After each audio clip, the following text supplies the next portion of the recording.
episode of the Hashtag Kangaroos podcast. Here is your host, Dean Basic.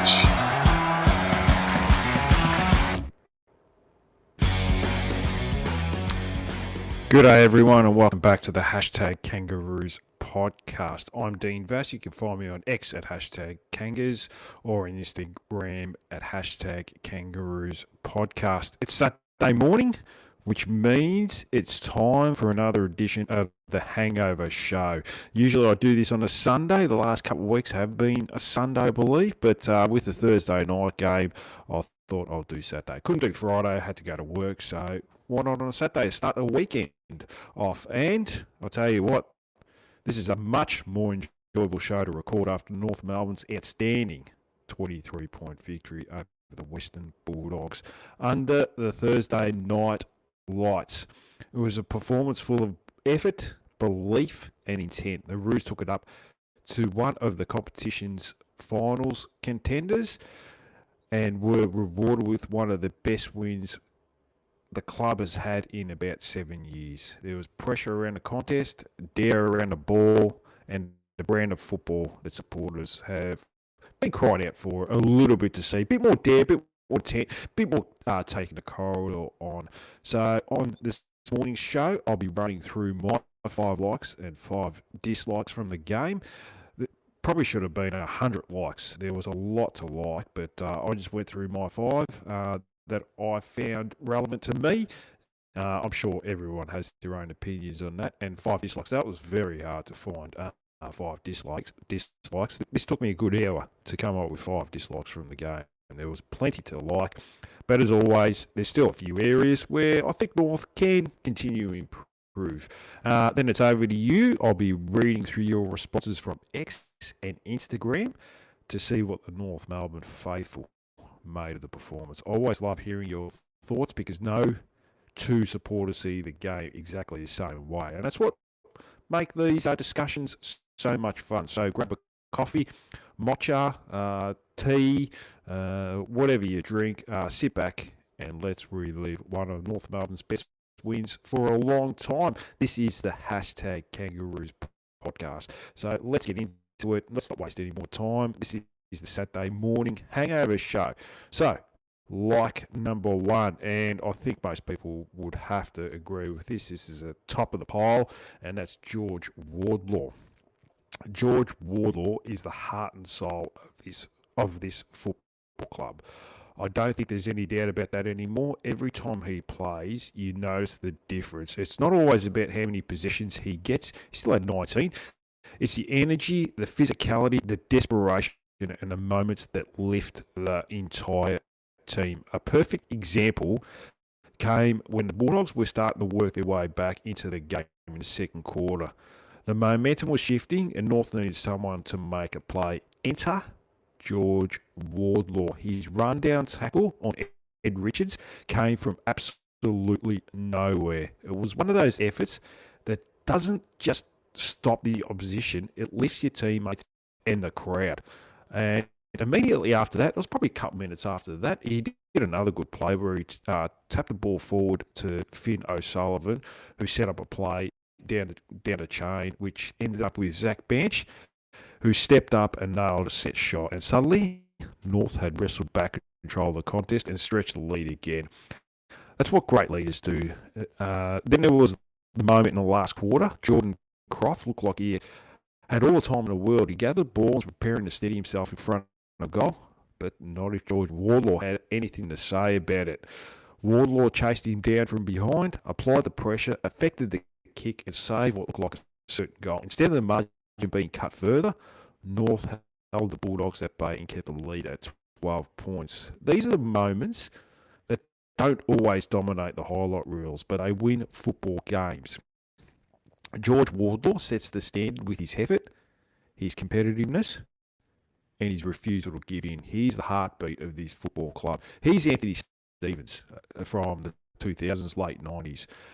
And when he's out there playing with that intensity, everyone around him walks a little taller. Something that Anthony Stevens used to do. I still remember going back. This is a long time ago now. I was against West Coast in West Australia. Now, Anthony Stevens was on a halfback flank he tore his ACL. He knew what he did. The club medicos pretty much said that, and they said, just come off the ground. Now, the ball was on the wing, a West Coast player, and they kicked it long to where Stevens was standing. He pushed the trainer out of his way, stood in the hole in front of a big Troy Wilson. Now, this guy was huge, one of the biggest players with the biggest guns that the game has ever seen. Just think of someone like maybe a Brock Lesnar.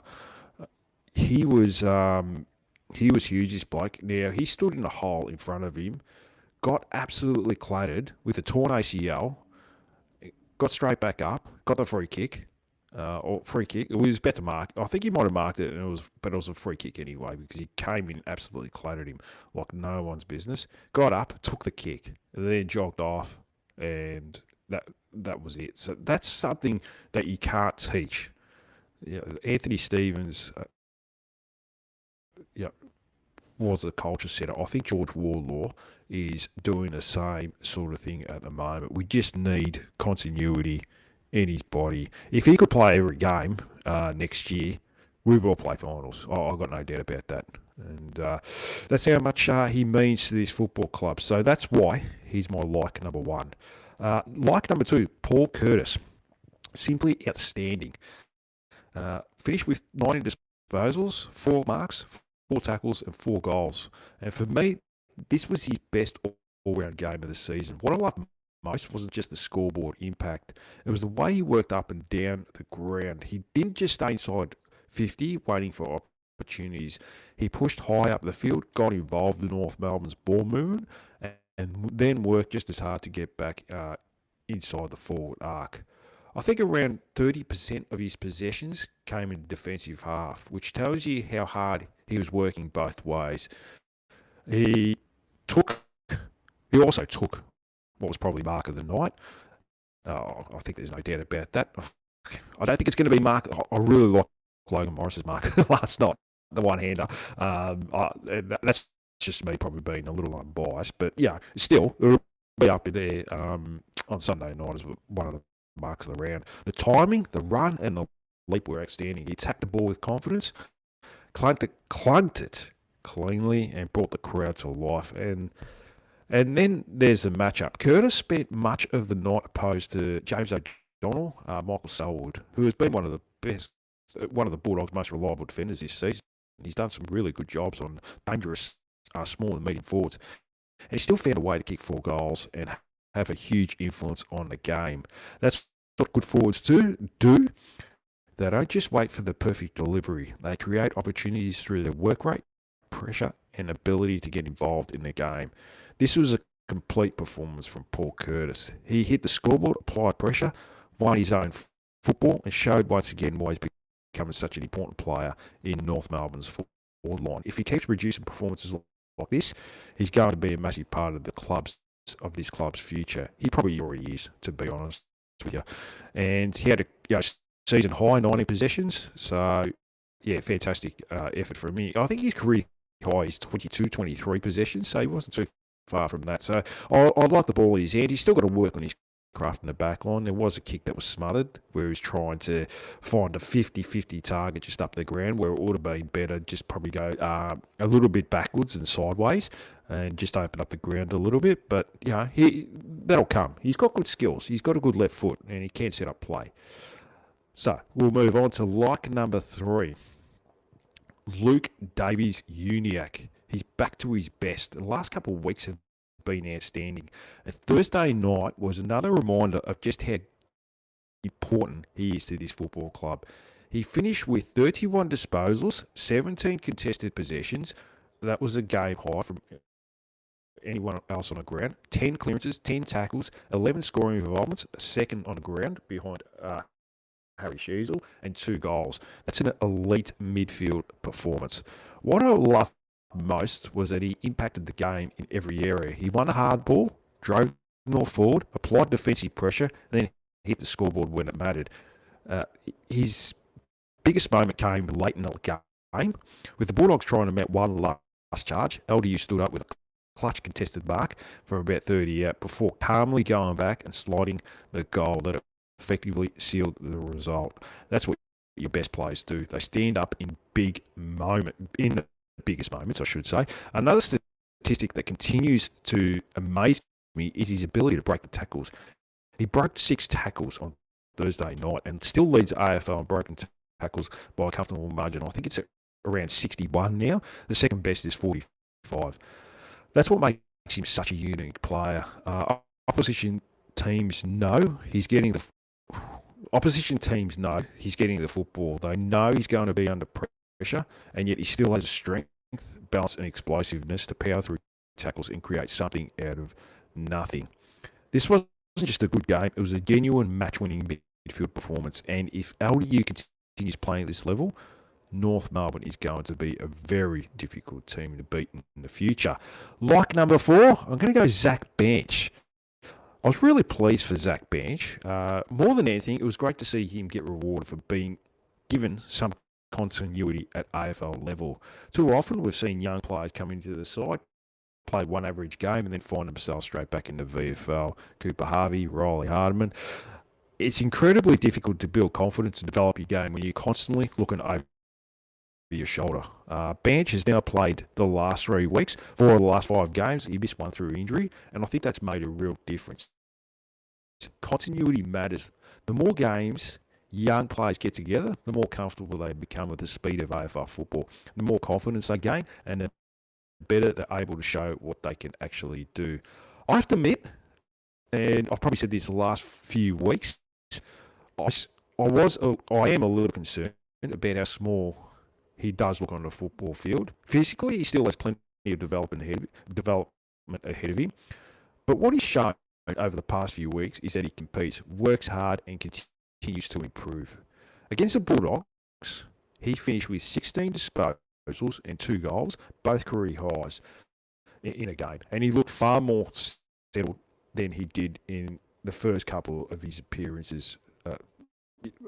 Probably last year when he played 2 or 3 games.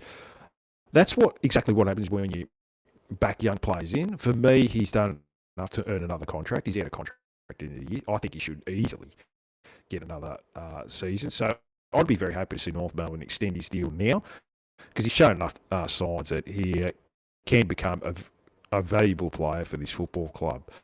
And on top of that, he just seems like a genuine good person. You love seeing good people get rewarded for their hard work.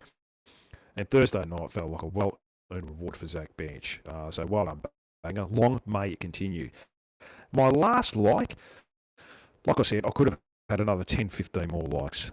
But the smile on Alistair Clarkson's face, I honestly could have come up, with another 100 likes after Thursday's night's win. But I wanted to finish with this one. The smile on Clarkson's face after the finals, it said everything. He's been under pressure over the past few weeks. Supporters have been frustrated with the lack of progress at times. I think many have also been frustrated by the messaging coming continually each week. There's been a lot of excuses, and it probably does get a little bit tiring for supporters. They don't want to hear any more excuses. There's been plenty of noise surrounding his future, and whether that's fair or unfair is up to each individual to decide. The reality is, as I'm about to lose my voice, when you're coaching a club like North Melbourne, you're going to get judged. Every coach is always going to get judged. If you put yourself in the limelight, it's part of the nature of the business, you get judged. That's just the simple process. I get judged for doing a podcast, which is fine. I'm prepared to cop that. But it's easy for me. Like, if someone judges me, I can always just block them or just ignore them and not give them noise. Whereas it's hard for a coach because you're always going to get judged by supporters, media, and so forth. I don't have an issue with people like Kane Cornes or David King questioning Clarkson. That's part of football. They make their arguments, points to the results and the statistics, and it's a legitimate part of the discussion. When I lose interest is when commentary moves beyond analysing football and into speculation about what people behind the scenes are supposedly thinking or doing. I prefer to focus on what's happening on a field rather than rumours about what may or may not be happening off it. I think we all know Caroline Wilson has got a personal agenda against Alistair Clarkson. Uh, I think she's got a personal agenda against North Melbourne ever since James Brayshaw has been at a club. She doesn't like North Melbourne. She doesn't like Alistair Clarkson. She often gets her facts wrong. I remember when we're about to get Clarkson, then all of a sudden she comes out, Alistair Clarkson will be coaching Essendon. Who can remember that? She talks through her ass. Look, I don't care about Caroline Wilson. If she's happy in her life, great. I hope she is. That's fantastic. But it's character assassination with her. And I just genuinely don't think she's a nice person. I just think she's a really bad human being. And that's my opinion. A lot of other people probably disagree with that. But then she'll play the victim when people go back at her, when she character assassinates, wants people to lose their job, happy for herself to get clicks and people talking. But the minute someone else goes at her, she plays the victim and feels like she's getting attacked. So, but that's just me. But putting all that aside, I was genuinely happy for Clarko. You could see this relief after the siren. You could see how much it meant to him, to the coaches and to the players. After a week where his future dominated the headlines, his team responded with one of the best performances of the season against a genuine finals contender. Whether you're someone who thinks Clarkson is the right man for the job, long term, or someone who isn't convinced yet, I think we can all appreciate seeing a coach and a playing group enjoy a hard-earned victory. Football is tough. The scrutiny is relentless, so when you see that genuine emotion after a win, it's hard not to smile with him. Good on you, Alistair Clarkson. Now the challenge, I guess, for the last 2 weeks of the season is try and build on it. So we'll have to wait and see. So they were with 5 lots. I didn't even mention Harry Sheasel, who was very good in the first half, in the forward half of the game. Yes, we've got a lot more ground ball gets with Harry Sheasel in that 450. He's just a genuine, classy player. I'd love to have about 10 of him. We'll never lose a game. We'll be like a AFLW team. I didn't even mention him. There was a lot of other things I didn't mention, but I just went with those 5. And I'm sure other people have got a different 5. Anyways, we'll go to my dislikes, and this is hard. I'm really clutching at straws. It's hard to find 5 dislikes, but let's try. Thursday night football, and this is a personal thing. I really had to clutch at straws, like I said. But if I had to pick one, it's Thursday night football. Now, this is probably one of a personal preference more than anything else. I just don't like the time slot. It's a school night, it's a work night, and by the time the game finishes, you get home and unwind. It's getting close to midnight for a lot of families, kids, and people who have to be up early for work on Friday. It's not the easiest fixture to attend. I completely understand why the AFL loves Thursday night footy. The television ratings are generally strong, and from a broadcast perspective, it makes a lot of sense. But from a crowd perspective, it's a different story. There were only, I think it was 25,000 at the game, and inevitably people will use that as no excuse to question North Melbourne's supporter base. The reality is, this was a Bulldogs home game, and to my eyes, North supporters were every bit as noticeable, if not more noticeable, than Bulldog supporters throughout the night. Crowd numbers on a Thursday night don't always tell the full story. Like I said, this one's more of a personal gripe than a criticism of the time slot. I'll happily take a Thursday night win every week if North keeps playing like that. But if I had to pick one dislike after such a terrible performance, the time slot gets the nod. So that's dislike number 1. Dislike number 2, the inside 50 count. Like I said, I'm really clutching at straws after a poor performance like this. But if there's one area that still needs improving, it's the inside 50 count. North Melbourne actually finished with 77 more disposals than the Bulldogs, which shows how much of a football the Roos had for large parts of the night. We had well over 400 possessions. I think it's 480 in the end. The opportunity was there, but every now and then we just picked the wrong option with the ball going inside 50. There were times when the extra handball wasn't needed or the kick went to the wrong target and it cost us repeat scoring opportunities. If we tidy up just a handful of those decisions, I honestly think this becomes a much more comfortable victory than the final margin suggests. It's not a major criticism because the ball movement was much more proactive than we've seen in recent weeks. And I overall thought North used the ball use the football really well for most parts of the game. It's simply that last bit of polish entering the forward line. The encouraging thing is that it is a fixable problem. The ball movement is improved, the confidence is grown, and if the decision-making inside 50 becomes a little cleaner, this team is going to score even more heavily. So a real positive was scoring 100 points, but it could have easily been 120, 130. So yes, I'm definitely searching for negatives here, but that's probably not a bad problem to have after such an impressive win. Dislike number 3, Aiden Corr's injury. My third dislike was seeing Aiden Corr go down with back spasms. I thought he was doing a really solid job on Aaron Northam before he was forced from the ground. And it was unfortunate because it meant North had to reshuffle the Magnus defence at the crucial stage of the game. To the team's credit, they adjusted well. Griffin Logue went across the Norton. I thought he handled the challenge really well. He competed strongly, stayed disciplined, and he helped ensure North's defensive structure didn't completely fall away after losing Corr. But injuries are never something you want to see. Corr has played an important role for North in the last 6 to 8 weeks after taking on the opposition's key forward each week, and losing him, even temporarily, is a blow. I think with back spasms, they generally come good during a week, so it shouldn't be a long-term thing. So thankfully, the team was able to cover for him on Thursday night and still get the result. Let's hope the back spasms are nothing too serious. He's back out there as soon as possible, because he's become a really important part of the North Melbourne backline. Dislike number 4, and I'm sure I'm going to get a lot of positive ones about this, the umpiring. This one you could probably look at both ways, but I thought the umpires had far too much influence on the game at times. They're missing some of the simple ones, but then paying free kicks where they don't seem to have a clear view of what actually happened. The Tristan Cherry free kick against Buku Cummins was one that really stood out for me. The umpire didn't even appear to see the incident properly, yet the free kick was paid. It looked like a decision based on a guess rather than actually seeing the infringement. That's frustrating. We don't want the umpires deciding games.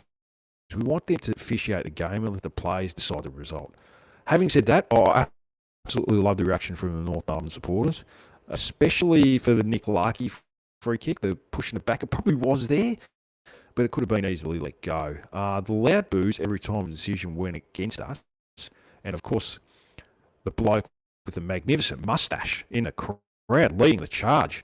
The crowd got right behind the team, and I actually think the pressure from the supporters had an influence after a couple of those decisions went against North Melbourne. That's what you want from your fans. Don't just sit there and accept it.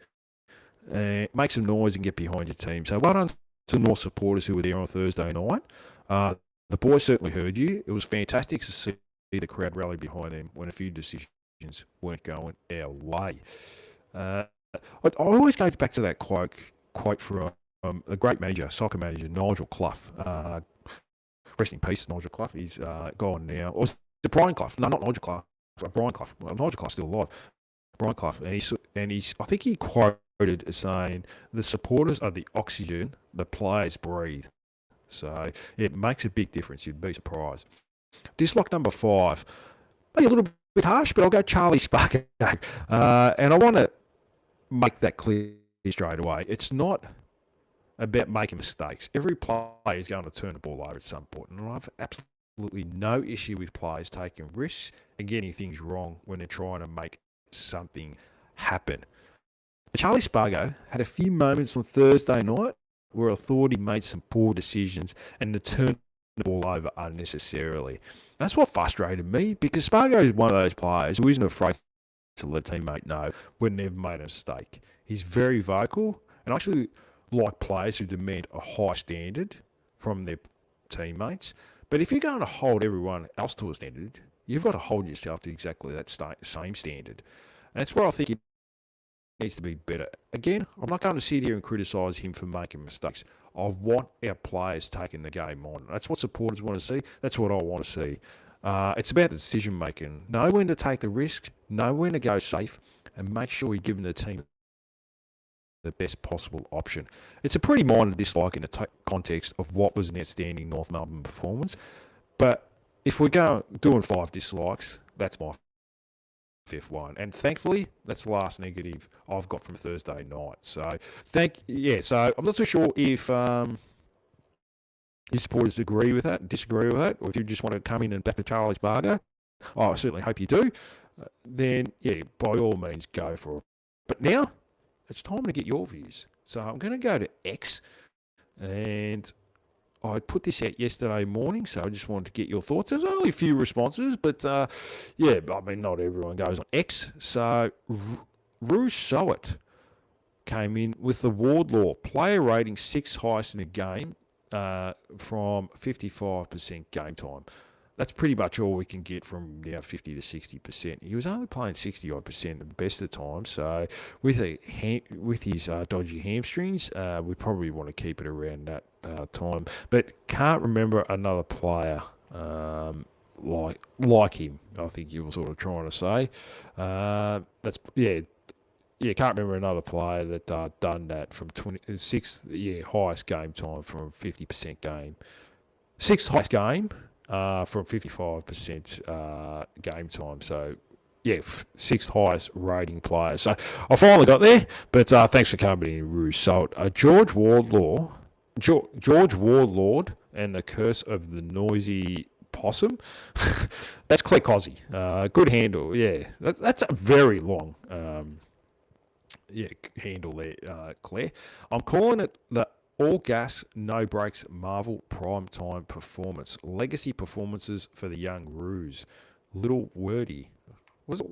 Yeah, no, very good. Thanks for coming in, Claire. The Shinboner podcast, Bailey Tyson. My boy Banger has arrived. Obviously talking about Zach Banch. Thanks for coming in there, mate. Look forward to chatting to you in a few weeks' time when we do the end of season podcast together. Batesy at Mitch23 Bates. Shoddy Dawson had some big moments at last night forward of the ball. He was good. He certainly showed some good signs. Now, I've been a little bit critical that they haven't given him enough opportunities to be a key defender because we're still crying out for a key defender in the future. I don't think Aiden Core will be there beyond probably... Look, he might get another year or two, but that'll be about it. Griffin Logue, I'm still not sold on Griffin Logue. Charlie Comben, thank God we got him. But it would be nice to build, give him more opportunities there. But at the end of the day, the club sort of see him as a ruckman forward. He certainly got his hands on a lot of the ball, which was good to see. Just didn't pluck him. But, he's certainly showing signs. Big body. A bruising body too. He does some ripping tackles, so and bumps. So he's a good presence out on the football field. So happy for him, and he got 60% time on ground. So that was good to see. Not the usual 20-30%. So thanks for coming in there, Batesy, with your Will Dawson, Miss Canogna at Harry and Monty. Georgie Boy is back. What a ripper. I think everyone loves Georgie Wardlaw. Thanks for coming in there. Nipper at Andrew 91200536. Bench. Bitchy. I don't know where I got that from. Bench is great. Hard not to admit it now. Look. He shows a bit. Look, this... Like I said, I'd be happy for him to get another year, and he played a really good game. And he needs to be given games to get that opportunity. And he should get the last 2 weeks, which is good to see. That'll be 5 games in a row for him. And he goes into pre-season next year. Hopefully he's a first choicer by round 1. So we'll have to wait and see. There's obviously a little bit of competition between him, Costanti and Doveston next year, which is good to see. So, we've certainly got a few small forwards with potential there. So, thank you to everyone that came in on X, on Instagram. So, there was only one, I think it was. Travel Girl gave me the hearts in the eyes emojis. And Peter D. Flaherty. Max exited a player, sacked the coach, boring team. Caro, Damo, Corn. So, obviously, a lot of media about sacking a coach and how we're boring and so forth. So Peter D. Flaherty came in and we just wanted to make it known that we're going okay. It's not as bad as we think, maybe. So, no, thank you for coming in there. I did put the question out on Wednesday about team selection. Unfortunately, I didn't do a podcast that night. I did get home too late. Wednesday nights are really hard. My son has full training, so by the time I got home and had to do a couple of other things, it was well into the night. It was about 8:15, and I just didn't have the energy, and I didn't want to give you lovely supporters and fans out there a bad podcast because I was feeling a little bit flat. If I'm going to do it, I want to at least give my chance of doing a good podcast, or the best I can do anyway. Not the best I can do. How can I be better? That's the saying I've always said. Not do your best. It's about how you can be better. So yeah, and I felt like it was a long day, and my son's in finals, so they trained a little bit longer. I got home, had to do a couple of other things, and then yeah, had to settle down. But I think most people's responses were quite positive with selection, and they were quite happy with the players that were picked that came into the team. I can't remember who came in. I think it was Hardiman was one, and Bailey Scott went out of the team. I'll go. So Wardlaw obviously came in, so that was a big in. And Goda was managed, so he should come back in next week. Goda, if Aiden Core comes into the team. So yeah, thank you for everyone that did come in. I think some people wanted Ollie Griffin to get a game, but it's a tough one with Ollie Griffin. We've got plenty of half forwards. There's obviously a lot of rumours with Zane Dersma apparently met with Melbourne. That's not. Those rumours aren't substantiated. I don't think it came from a reliable source or anything like that. So it'd be interesting to see what happens. Zane Dersma's got a 2-year contract in front of him. Hardiman still has a 2-year contract in front of him. But overall, in saying that, I think a lot of people seemed quite happy with the changes. Benny came in and said we need Goda and Hardiman in the same side. Yeah, it's funny. I don't think they've ever played together. I don't know if, literally they haven't, because usually if one's in, the other one's out. So hopefully Hardiman can get the last couple of weeks in the team, because like I mentioned earlier, it's important to get continuity and games into these young kids. He did a really nice thing in the last quarter. Hardiman had a pretty quiet game, but gave a little bit of run and drive, and did a beautiful kick to Spargo, who passed to the bench, and it sealed the game. I think it got us the 3 goals. So full credit to him. Didn't let he didn't sort of hold back and think, I just got to play on my man. He still wanted to take a game on Hardiman, so got a beautiful left foot. And that kick to Spargo, you can't underestimate that, how good that was. Put it into space 55 metres away from him. And Spargo takes a nice chest mark, an easy, uncontested chest mark, mind you. Obviously, he didn't know what was coming from behind him, but it was good. It was a good Charlie Spargo moment. But just put it into space, and you can't underestimate that. So he's got a beautiful left foot. So, that's a couple of people sort of probably asked why is Logue still in the team. But most people were quite happy with team selection over the weekend. Someone has come into the chat. Who has come in? Patrick Allwood has just come in and said, good morning, mate. Good morning to you, Patrick. It's going to be a good weekend. So, it's exciting times for this football club now for the next couple of weeks. Geez, you never know. Geelong are looking good. They actually played pretty well last weekend. So, that's going to be a huge challenge. But that's the way you got to look at it. I'm not too worried about playing these teams like Geelong and Sydney. We've got to see it as an opportunity. And that's all we can do. Whatever happens after that, happens. Hopefully we back up this good performance with another good performance next week and to finish off the year. So I shall be back on Monday. That's pretty much it anyway. Sorry. I'm pretty much finishing up. So that'll do us for another edition of the Hangover Show. But what a way to start the weekend, like I mentioned. A 23-point win over the Bulldogs under Thursday night lights, and one of the most impressive North Melbourne performances we've seen in a very long time, maybe close to 7 years. There were plenty of likes, and I really had to clutch at straws to come up with 5 dislikes after that performance. That's a pretty good problem to have. A massive thank you to everyone who sent through your thoughts on X and Instagram. I love hearing what you guys think, and I'll always try to get as many of your responses into the show as I can. At the moment, it's not too bad. I think people are sort of getting to the end of the season now and probably just looking forward to this warmer weather. Yesterday was quite nice, actually. So, yeah, maybe football, especially for North supporters this time of year, we generally have lost interest. So, hopefully, with a win like this rekindles interest for the last couple of weeks. So we're not done yet. I should be back Monday night with a proper review of the game. I should have a new guest on Monday as well, so that'll be good. And then next week I will try and get the girls on to preview the AFLW season coming up as well. So, yeah, I'll probably try and do that next Thursday because AFLW starts next Saturday in the precursor to the men's game, which is on 3:45. The women will be playing 1 o'clock in the afternoon. So make sure to try and get down as early as possible for that game. I know I'll try my very best. This is going to be tricky.